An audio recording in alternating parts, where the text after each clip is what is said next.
साम्राज्य न्यूज, सामान्यांचा असामान्य आवाज.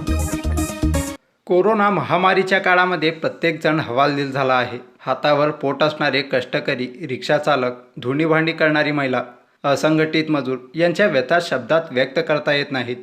सोलापूर शहरातील निराळे वस्तीचा परिसर प्रामुख्याने हातावर पोट असणाऱ्या आणि मोलमजुरी करणाऱ्या श्रमिकांचा म्हणून ओळखला जातो. कोरोनाच्या दुसऱ्या लाटेमुळे महाराष्ट्र शासनाने जे निर्बंध घातले आहेत, त्यामुळे या भागातील काही लोकांचे फार हाल होत आहेत.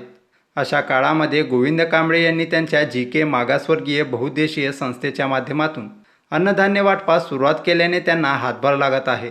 तर आज या ठिकाणी कोरोनाच्या महामारीमुळे ज्यांचं हातावर पोट आहे त्यांची खूपच अवस्था बेकार आणि बिकट झालेली आहे. तर अनापाण्याने मोहताज झालेले आहेत लोक आणि हाताला जे रोजगार आहे ते मिळालेलं ते सुद्धा त्यांचं थांबलेलं आहे. आणि रिक्षा चालक आहेत त्यांचीसुद्धा एकदम गंभीर परिस्थिती झाल्यामुळे आज या ठिकाणी मी गोविंद भगवान कांबळे सामाजिक संस्थेच्या वतीने त्यांना अन्नदान हे वाटप करत आहे.